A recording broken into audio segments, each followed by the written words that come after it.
திரும்ப வாசிப்போம். மத்தேயு 6:4. அப்பொழுது அந்தகாரத்தில் பார்க்கிற உன் பிதா தாமே உனக்கு வெளியரங்கமாய் பலனளிப்பார். ஹல்லேலூயா. அந்தரங்கத்தில் அவர் பார்க்கிறவர். ஹல்லேலூயா. நம்மை அந்தரங்கத்தில் பார்க்கிறவர், வெளியரங்கமாக பதில் கொடுக்கிறவர். அந்த ரங்கத்தில் இருக்கிறத நம்ம எவ்வளோ நம்முடைய ஊழியரிடத்தில், கணவன் மனைவி இடத்துல, பிள்ளைகளிடத்தில் எவ்வளவோ காரியங்களை நாம் பேசலாம்.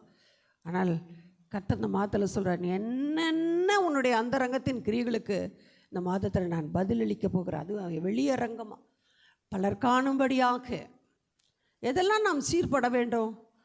ஸோ நம்ம அதெல்லாம் தெரிந்து கொள்ள வேண்டும். ஹல்லேலூயா. குயவன் கையில் இருக்கிற களிமண்ணாம் நாம் நம்மை அப்படியே ஃபுல்லாக அர்ப்பணிக்கிறோம்.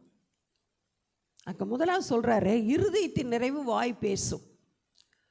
இருதயம், அதாவது உள்ளான இதில் என்ன வச்சுக்கிறோமோ அதுதான் வெளியே வரும். ஹல்லேலூயா. ஆகவே அதற்காக மத்தேயு 6:2 நாம் வாசிப்போம். ஆகையால் நீ தர்மம் செய்யும்போது மனுஷரால் புகழப்படுவதற்கு மாயக்காரர் ஆலயங்களிலும் வீதிகளிலும் செய்வது போல உனக்கு முன்பாக தாரை ஊதுவியாதே. அவர்கள் தங்கள் பலனை அடைந்து தீர்ந்ததென்று மெய்யாகவே உங்களுக்கு சொல்லுகிறேன். நீ தர்மம் செய்யும்போது எப்படி இருக்கிறவன் அந்த ரங்கத்தில் ஆண்டவர் அந்த விதைக்கிற விதை எப்படி இருக்குது? இரக்கம் பெறணும். இரக்கம் செய்கிறவர்கள் இரக்கம் பெறுவார்கள். இந்த தர்மம் என்று சொல்லும் பொழுது நம்முடைய சுபாவத்தில் இருக்கிற பலனை கூட அது குறிக்கிறதா இருக்கிறது. ஹல்லேலூயா. ஆகவே நாம் ஸ்தோத்திரம். ஆண்டவர் இந்த வார்த்தையை ஏன்னப்பா கொடுத்தீங்கன்னு சொன்னால், நிறைய மறைஞ்சிருக்கிறதுக்கு பதில் இருக்குது. இன்னும் மறைந்திருக்கிற காரியங்களில் தெளிவு, திறமை, சீர்படுத்துகிற ஒரு நிலையை இந்த மாதத்தில் நம்மில் ஆண்டவர் எதிர்பார்க்கிறார். ஹல்லேலூயா. அதை நாம் செய்வோம். நான் செய்ய ஒப்பு கொடுத்துருக்குறேன். ஹல்லேலூயா. சரி, அடுத்தது மத்தேயு 6:5. அன்றியும் நீ ஜெபம் பண்ணும்போது மாயக்காரரை போலிருக்க வேண்டாம். மனுஷரை காணும்படியாக அவர்கள் ஜெப ஆலயங்களிலும் வீதிகளின் சந்திகளிலும் நின்று ஜெபம் பண்ணி விரும்புகிறார்கள். அவர்கள் தங்கள் பலனை அடைந்து தீர்ந்ததென்று மெய்யாகவே உங்களுக்கு சொல்லுகிறேன். அந்த பலனை நாமே அடைந்து தீர பிசாசு நம்மை கருவிகளாக எடுத்து பயன்படுத்துகிறான். அவைகளை நாம் சரியாக சிந்திக்கணும். நீ தர்மம் செய்யும்போது, நீ ஜெபம் பண்ணும்பொழுது, அதற்காக தான் சொல்கிறாரு. லூக்கால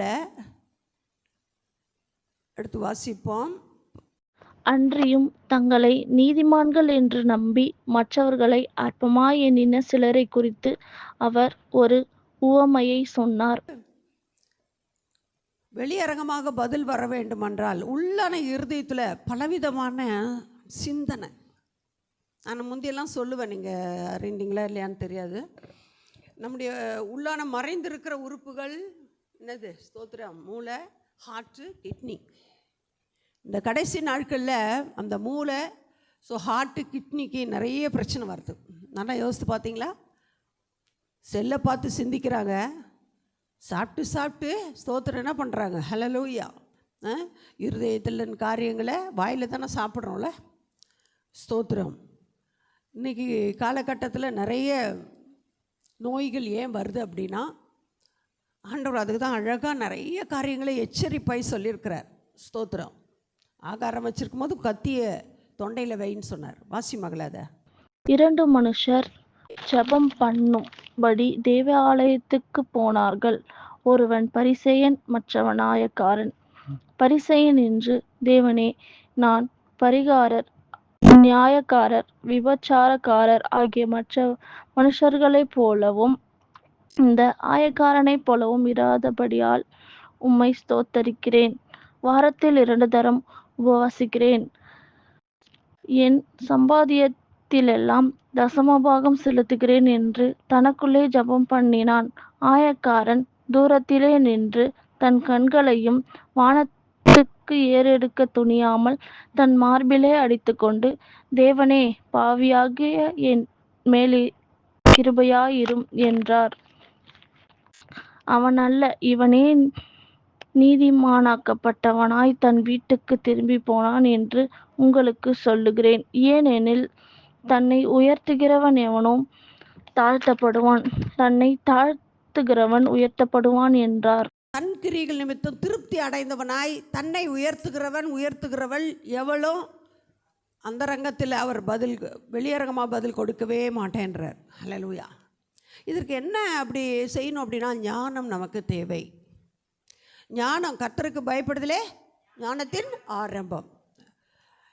கர்த்தருக்கு பயப்படுகிற பயம், தீமையை விட்டு விலகுவதே கர்த்தருக்கு பயப்படுகிற பயம். நீதிமொழிகளை சொல்லப்பட்டப்போ பொல்லாத இந்த கிரியைகளை விட்டு நாம் மனம் திரும்பினால்தான் நம்முடைய ஜபத்தில் ஒரு சீர் இருக்கணும்.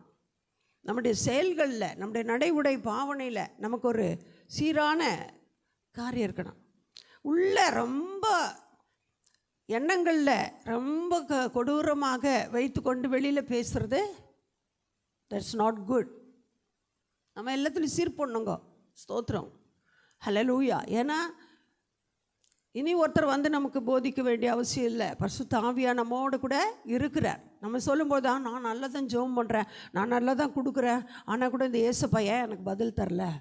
நம்முடைய அந்த ரங்கத்தின் காரியங்களை நாம் சிந்திக்க வேண்டியதாக இருக்குது. முதலாவது தர்மம் செய்யும்போது, ரெண்டாவது ஜெபம் பண்ணுவது, மூன்றாவது மத்தேயு 6:16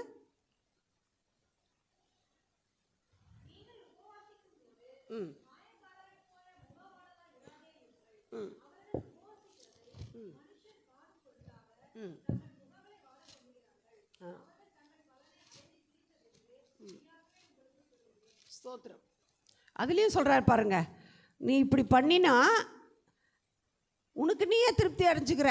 நான் செஞ்சுட்டேன், இட்ஸ் ஓகே, எனக்கு சரி, ஆண்டவர் என்னோட பதிலுக்கு எல்லா ஜெபத்துக்கும் பதில் தருவார். இல்லை, நம்ம எப்படி இருக்கணும்? ஹல்லேலூயா.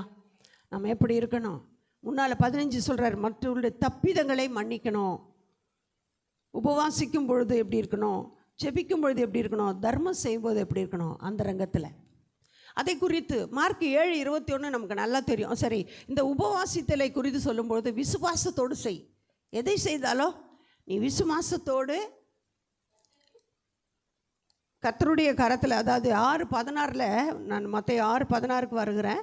உபவாசிக்கும் பொழுது ஆண்டவரை நம்பி உபவாசிக்கணும். ஆண்டவருக்காக என்னுடைய சுவாபங்கள் மாற நான் உபவாசிக்கிறேன், என் குடும்பத்தில் இருக்கிற இருள் மாற உபவாசிக்கிறேன், என் குடும்பத்துக்கு நான் நல்லவளாய் அன்புள்ளவளாய் வாழ நான் என்னை தாழ்த்தி ஒப்பு கொடுக்குறேன் என்று சொல்லி நாம் என்ன செய்யணும்? அந்த ஜபத்தில், அந்த ஸ்தோத்திர உபவாசத்தில், நீங்கள் இவ்வகை உபவாசம் ஜபத்தினாலும் அது உபவாசத்தினால இப்போ இந்த இவ்வகையான பிசாசு எதனால் போகுங்க? உபவாசத்தினாலும் ஜபத்தினாலும். அப்போது நமக்குள்ளே சில பிசாசுகள் இருந்து தரித்திரத்தை உண்டாக்குகிறது. அப்படி எப்படின்னு சொன்னீங்கன்னா, நம்ம அந்த ஸ்தோத்திரம் எதை எப்படி செய்ய வேண்டும் என்று செய்யாத படிக்கு சுயமாய் ஸ்தோத்திரம் வீணாய் விருதாவாய் பல காரியங்களை நாம் செய்கிறோம். அதெல்லாம் ஆண்டவருக்கு கிட்ட கேட்கணுங்க. ஆண்டவரே, நான் செய்வது, நான் சொல்வது, நான் பயன்படுத்துவது எல்லாம் உமக்கு உகந்ததா கேட்குறோமா? ஹல்லேலூயா. நிறைய காரியங்கள் ஆண்டவர் சொல்கிறார், விசுவாசத்தோடு என்கிட்ட வா, நம்பிக்கையோடு வா, உறுதியோடு வா. எபிரேயர் 11:1 என்ன? விசுவாசம் என்றால் என்ன? நம்பப்படும் உறுதி, காணப்படாதவளின் நிச்சயம். காணாத இயேசுவை நாம் காணப்போகிறோம், அவரோடு நாம் கடந்து போக போகிறோம். நம்முடைய கிரியைகளுக்கு பலன் உண்டு, நிச்சயமாக முடிவு உண்டு, நம்பிக்கை வீண் போகாது. ஹல்லேலூயா. கொலேசியர் 3:24 வாசிப்போம். அதுக்கடுத்தபடியாக, எதை செய்தாலும் அதை மனுஷருக்கென்று செய்யாமல் கர்த்தருக்கென்று மனப்பூர்வமாய் செய்யுங்கள். எதை செய்தாலும், சிந்திக்கிறியா, தர்மம் செய்கிறியா, ஜெபம் பண்ணுறியா, உபவாசிக்கிறியா, நீ கர்த்தருக்குன்னு செய். மனுஷாளுக்குன்னு செய்யாத, ஊழியருக்குன்னு செய்யாத, கணவனுக்குன்னு செய்யாத, மனைவிக்குன்னு செய்யாத, பிள்ளைகளுக்குன்னு செய்யாத, உன் குடும்பத்தாருக்குன்னு செய்யாத, எனக்குன்னு செய். கர்த்தருக்கென்று, ஆண்டவரே உமக்கென்று இதை நான் தீர்மானிக்கிறேன்ப்பா. ஹல்லேலூயா. ஆகவே இந்த நாளில் அதை நான் மேறெடுப்போம். மார்க் 7:21 வாசிப்போம். எப்படியெனில் மனுஷருடைய இருதயத்துக்குள்ளிருந்த பொல்லாத சிந்தனைகளும் விபச்சாரங்களும் வேசித்தனங்களும் கொலைபாதகங்களும். அப்போ இருங்க, இருதயத்துக்குள்ள இருந்த, நீங்கள் நல்லா வீட்டில் போய் வாசிங்க. இது கலாத்தியர் 5:19 இருக்குது. ஸ்தோத்திரம். மாம்சீக சிந்தை, மாம்சீக கிரியைகள், அவைகள் எல்லாவற்றையும் என்ன பண்ணால் உள்ளத்தின் ஆழத்தில் அந்தரங்கத்தில் இருக்கிறதெல்லாம் நீங்கள் என்ன கழுவி சுத்தம் பண்ணி நம்மை சீர்படுத்தி கொள்ள வேண்டும். மற்றவங்க யாரும் சொல்லவே வேண்டாம். ஸ்தோத்திரம். ஒவ்வொரு உபவாச நேரத்தில் ஒவ்வொரு நாளிலும் காலையில் எழுந்தவுடனே என்னை சுத்திகரிங்க, என் குடும்பத்தை சுத்திகரிங்க. யோபு தன் குடும்பத்திற்காக காலை வேளையில் எழுந்து ஸ்தோத்திரம் பரிசுத்தப்படுத்தும்படி பரிதபித்தாராம், பரிந்து பேசினாராம். நாம் அப்படி இருக்க முடியும். எபேசியர் 6:10 பாருங்க. கடைசியாக என் சகோதரரே, கர்த்தரிலும் அவருடைய சத்துவத்தின் வல்லமையிலும் பலப்படணும் உள்ளான. அப்போ நம்மை நாமே சுத்தம் பண்ணி உள்ளான மனுஷியில் நான் பலப்பட வேண்டும் என்று சொன்னால், என்னிடத்தில் வேண்டாத ஜென்ம ஸ்வாபங்களை நான் எடுக்கும் பொழுது என்னை நான் பலப்படுத்தி கொள்கிறேன். என்னுடைய உள்ளான மனுஷி தைரியப்படுகிறாள், விசுவாசமாகிறாள். ஸ்தோத்திரம். கர்த்தருக்கென்று வாழ தீர்மானிக்கிறாள். அல்லேலூயா. 1 பேதுரு 3:3 வாசிக்கிறோம். அழியாத அலங்கரிப்பாகிய வாசிங்க. 1 பேதுரு 3:3. ஒரு பெண்ணுக்கு தான் இது சொல்கிறாங்கன்னு சொல்கிறது கிடையாது. மயிரை பின்னி பொன்னாபரங்களை அணிந்து உயர்ந்த வஸ்திரங்களை உடுத்திக் கொள்ளுதலாகிய புறம்பான அலங்கரிப்பு உங்களுக்கு அலங்காரமாயிராமல், நம்முடைய எல்லா தோட்டம் குடும்பம் நம்முடைய எல்லாவற்றையும் நம்ம அழகுபடுத்தி விட்டு நம்மை அழகுபடுத்த நம்ம மறந்தோமானால் நமக்கு ஐயோ. உள்ளான மனுஷி சாந்தமும் அமைதி. எத்தனையோ ஆண்களும் பெண்களும் நம்ம என்ன பண்ணுறோம், எடுத்ததுக்கெல்லாம் கோவப்படுறது. ஸோ வெளியில் தெரியாது. அல்லேலூயா. அதாவது முகநாடி வேறுபடும். அல்ல வார்த்தையில் நிறைய காரியங்கள் பார்க்குறோம். ஆகவே நாம் உள்ளான மனுஷனுக்குள், உள்ளான ஜீவியத்துக்குள் நாம் ஸ்தோத்திரம் அழியாத அலங்கரிப்பாகிய அமைதலும் சாந்தமும் எல்லா காரில் கர்த்தர் பார்த்துக்குவார், கர்த்தர் செய்வார். ஸோ என்று சொல்லி நீங்கள் சந்தோஷத்தோடு அதை நீங்களும் நான் ஏற்றுக்கொள்ள வேண்டும். யோவான் 10:9 இதற்கு தான் வேத வசனம். யோவான் 10:9 வாசிப்போம். நானே வாசல், என் வழியாய் ஒருவன் உட்பிரவேசித்தால் அவன் இரட்சிக்கப்படுவான், அவன் உள்ளும் புறமும் சென்று மேய்ச்சலை கண்டடைவான். நம்ம உள்ளான இந்த சொன்ன 3 உறுப்புகளில் வருகிற வியாதிகள் வெளியரங்கமாக வந்தவுடனே ஐயோ கிட்னி ஃபெயிலியர், ஐயோ ஹார்ட் அட்டாக், ஐயோ என்ன சொல்லிட்டாங்க பிரெயின் டியூமர். ஹல்லேலூயா. இந்த 3 உறுப்பு அப்படியே காட்டினாருங்க கடந்த வருஷங்களுக்கு முன்பாக. உள்ளே நீ சரியாகலைன்னா வெளியரங்கமாக இந்த வியாதிகளை பிசாசு கொண்டு வருவான் என்று சொல்லி. ஸோ நம் ஆண்டவர் பரிசுத்தர், ஆண்டவர் உண்மையுள்ளவர், ஆண்டவர் ஸ்தோத்திரம். அவருக்கு லக்க நாம் நிற்க வேண்டும்.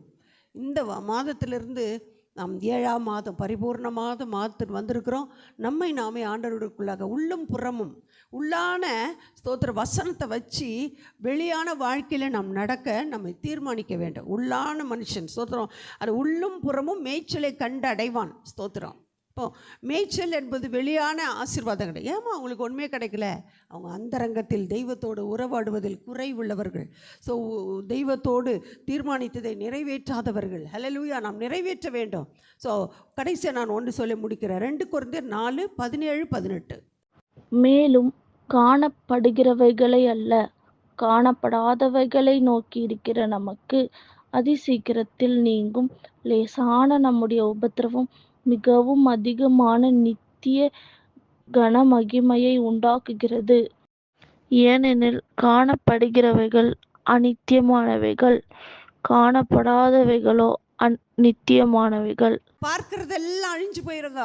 நம்ம எவ்வளோ நாள் ஒரு புடவை உடுத்துவோம், ஒரு ஷர்ட் போடுவோம், ஒரு பொருள் வாங்குவோம், எல்லாம் கொஞ்சம் சர்டன் பீரியட் தான் அதுக்கு வேல்யூ, அதுக்கூட பவர், அதுக்கூடைய தரம். ஆனால் காலம் போகும்போது என்னது, காண்கிறவைகள் அநித்தியமானவைகள், காணாதவைகளோ நித்தியமானவைகள். ஏன் ஆண்டவர் சொல்கிறார், நீ அந்தரங்கத்தில் சீர்பட்டினா நான் வெளியரங்கமாக பதில் தருவேன். ஆகவே தான் ஆண்டவர் சொல்கிறார், நீ வெளியரங்கமாய் உனக்கு நித்திய ஸ்தோத்திரம் காணானே, நித்திய ராஜ்யத்தை நமக்கு வைத்திருக்கிற அழியாத தேசம், ஸ்தோத்திரம் அழியாத கிரீடம், ஸ்தோத்திரம் தேவன் நம்முடைய ஸ்தோத்திரம் மாம்சீகம் அழிந்து தேவ பலன் நமக்குள்ளாக ஸ்தோத்திரம் விளங்க கர்த்தர் நம்ம இந்த நாளில் அழைக்கிறார். நாம் அந்தரங்கத்தில் தர்மம் செய்யும்போது, ஜெபம் செய்யும்போது, உபவாசிக்கும் பொழுது நம் ஜீவியத்தில் நம் ஆண்டவருக்குள்ளாக வைத்து, ஆண்டவரே கண்ணாடி வசனம் கண்ணாடி நாம் நின்று இன்றைக்கு நான் வர மேலே நான் ஜெபிக்கிறேன்னா பார்க்குறேன், ஆண்டவரே என்னை பார்த்து யாருன்னா தலை எப்படி இருக்குன்னு சொல்லிட்டு போகிறாங்க அப்படின்னு சொல்லிட்டு நான் கண்ணாடியை பார்த்து நினச்சிக்கிறேன், என்னை நான் சரி பண்ணி கொடுக்குறேன். ஆகவே இந்த மாதத்தில் நம்மை சரிப்படுத்தி கண்ணாடியாக வசனம் அது சத்தியத்தை அறிவியல் சத்தியங்களை விடுதலையாக்கும். பரிசுத்த ஆவியான எங்கு உண்டோ கர்த்தருடைய ஆவியான எங்கு உண்டு அங்கே விடுதலை உண்டு. குமாரன் விடுதலையாக்க மையாக விடுதலை ஆவி. எல்லாவற்றுக்கும் நம்மை அர்ப்பணிப்போம். கர்த்தர் தாமே நம்மை பலப்படுத்தி இந்த 7ஆம் மாதத்திலிருந்து புதிய வருஷத்துக்குள்ளாக நம்ம நிச்சயமாக உங்களுடைய எந்தெந்த காரியங்களை அழுது புலம்பி கண்ணீர் விட்டு கணவனுக்கு தெரியாத, மனைவிக்கு தெரியாத, பிள்ளைகளுக்கு தெரியாத பாரப்பட்டு நீங்கள் ஓடி அலைந்து திரிந்து செயல்பட்டீங்களா, எல்லாம் மறைவானவற்றிற்கு கர்த்தர் வெளியரங்கமாய் இந்த மாதத்திலிருந்து பதில் தரும்படியாய் கர்த்தர் நம்மோடு இடைப்பட போகிறார், தொடப்போகிறார். கண்ணீரை துடைத்து கொள்வோம். கர்த்தர் நம்மோடு கூட பெரிய காரியங்கள் செய்வாராக.